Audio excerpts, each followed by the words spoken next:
इस अध्याय में हम यह समझेंगे कि रिफ्लेक्सोलॉजी ट्रीटमेंट लेने के पश्चात मनुष्य के शरीर में या रिफ्लेक्सोलॉजी ट्रीटमेंट करवाने वाले पर्सन में कौन कौन से इफेक्ट उत्पन्न होते हैं।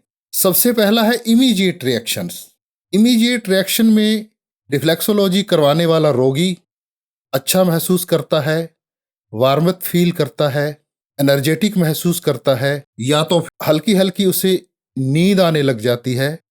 तो ऐसी अवस्था में रोगी से कहें कि वह नींद ले ले, या उसका घर दूर है तो अपने ही केंद्र में, जहां आपने रिफ्लेक्सोलॉजी केंद्र बनाया हुआ है, उसे 1-2 घंटे के लिए सोने के लिए कहें, क्योंकि सोने से, नींद ले लेने से रोगी में रिफ्लेक्सोलॉजी के द्वारा ऊर्जा का संचार होता है, वह उसे जल्दी स्वस्थ होने में मदद मिलती है। तो दूसरा है इंटरमीडिएट रिएक्शंस, यानी कि कुछ घंटों बाद, 2-3 घंटों के बाद रोगी को बार बार पेशाब की हाजत होती है, अर्जिंग होती है, वह बार बार पेशाब जाता है, या तो बार बार स्टूल जाता है, या तो फिर उसे पसीने का सीक्रेशन बढ़ जाता है और पसीने में से गंध आने लग जाती है। और रिफ्लेक्सोलॉजी के 2-3 घंटे बाद रोगी को जुकाम हो सकता है। ऐसी प्रतिक्रियाएं होने पर यह समझना चाहिए कि विषैले तत्व शरीर में से बाहर निकलने शुरू हो गए हैं, वह अब रोगी रोग से मुक्त हो जाएगा।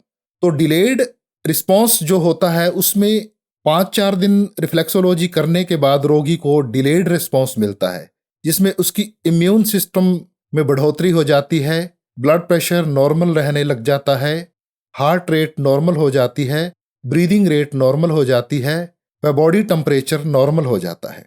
कुछ सप्ताह निरंतर रिफ्लेक्सोलॉजी करवाने के बाद रोगी को फाइनल रिस्पॉन्स मिलता है, उसमें रोगी पूरी तरह से रोग से मुक्त हो जाता है, उसका मन प्रसन्न रहने लगता है, उसकी मेमोरी शार्प हो जाती है, उसकी जो 6 सेंस हैं, जो उसकी ज्ञान इंद्रियां हैं, वो बेहतर काम करने लग जाती हैं, सूंघने की, सुनने की, समझने की शक्ति बढ़ जाती है। तो रिफ्लेक्सोलॉजी करवाने के बाद रोगी पूरी तरह से रोग से मुक्त हो जाता है।